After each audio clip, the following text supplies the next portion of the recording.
பொதுவாக ஐபிஎல் முடிஞ்சதுக்கு அப்புறமாக தான் எல்லா பிளேயர்களையுமே அவங்க வீட்டுக்கு அனுப்புவாங்க.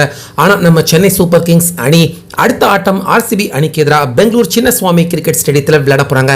இந்த கிரவுண்டுக்கு புறப்பட்டு போறப்பவே சிஎஸ்கே அணியில இருக்கிற தேவையில்லாத 10 பிளேயர்களை அவங்க வீட்டுக்கு அனுப்பி வச்சுட்டு தான் மிச்சம் இருக்கிற பிளேயர்களை கொண்டு தான் நம்ம MS தோனி பெங்களூர் சின்னசுவாமி கிரிக்கெட் ஸ்டேடியத்துக்கு அவர் புறப்பட்டு போயிருக்காரு. அது மட்டும் இல்லாமல் 10 பிளேயர்கள் வெளியே போயிருக்காங்க. புதுசா 5 பிளேயர்கள் சிஎஸ்கே அணியின் ஸ்குவாட்ல இணைஞ்சிருக்காங்க. ஒரே நாள்ல இது எல்லாமே நடந்திருக்கு. ஸோ ஓவராலா சிஎஸ்கே அணியின் இளம் படை பிளேயிங் 11 இதுதான் அப்படின்னு ஆர்சிபி அணிக்கு எதிரான ஆட்டத்தில் நம்ம MS தோனி தில்லான துணிச்சலான ஒரு செம்மையான முடிவை எடுத்திருக்காரு.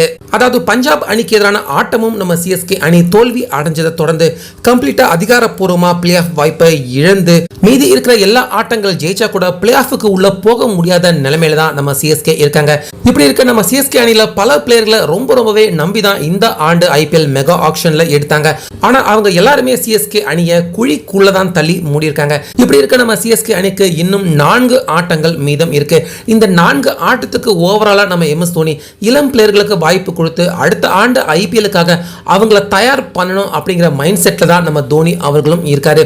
ஸோ இந்த சூழ்நிலையில் தேவையில்லாமல் சிஎஸ்கே அணியில் இந்த 4 ஆட்டத்துக்காக ஃபர்ஸ்ட் பெங்களூர் போகிறாங்க. அதுக்கப்புறமா கொல்கத்தா, அகமதாபாத், திரும்ப ஒரு வாட்டி சென்னைக்கு வராங்க. இப்படி எல்லா மைதானத்துக்கும் நம்ம சிஎஸ்கே பிளேயர்கள் போயிட்டு இருக்கப்ப தேவையில்லாத 10 பிளேயர்கள் அவங்கள கண்டிப்பாக அடுத்தடுத்த ஆட்டங்களில் சிஎஸ்கே பிளேயிங் 11ல் விளையாட வைக்க வாய்ப்பு இல்லை. ஆனால் எதுக்கு அவங்கள தேவையில்லாமல் கூட்டிக்கிட்டு இங்கிட்டும் அங்கிட்டும் சுற்றணும் அப்படின்னு சுமார் 10 பிளேயர்களை நீங்கள் சென்னையில் இருந்து அப்படியே உங்கள் வீட்டுக்கு புறப்பட்டு போங்க.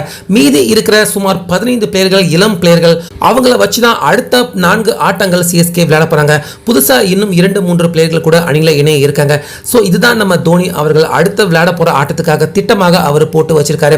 சோ இந்த லிஸ்ட்ல ராகுல் திரிபாட்டி, தீபக் ஹோடா, விஜய் சங்கர் முழு பட்டியல் அதிகாரப்பூர்வமா வெளியே வரல. ஆனா கிட்டத்தட்ட 10 பிளேயர்கள் தேவையில்லாம அவங்க இழுத்துக்கிட்டு எதுக்கு சுத்தணும் அப்படின்னு அவங்க எல்லாருமே அவங்களுடைய செட்டில்மெண்ட்டை முடிச்சு அவங்க எல்லாருமே அனுப்பி வச்சுட்டு தேவையான பிளேயர்களை மட்டும் வச்சுக்கிட்டு சிஎஸ்கே மீதி இருக்கிற ஆட்டத்தை விளையாட திட்டமிட்டு இருக்காங்க. அதே போல புதுசா விக்கெட் கீப்பர் பேட்ஸ்மேனான ஊர்வில் பட்டேல், அடுத்ததா கார்த்திக் சர்மா, புதுசா இவங்க 2 பேருமே நம்ம சிஎஸ்கே அணியின் கேம்ப்ல ஃபர்ஸ்ட் ஆயுஷ் மார்த்தே எப்படி அவர் இணைஞ்சாரோ அந்த மாதிரி இணைஞ்சிருக்காங்க.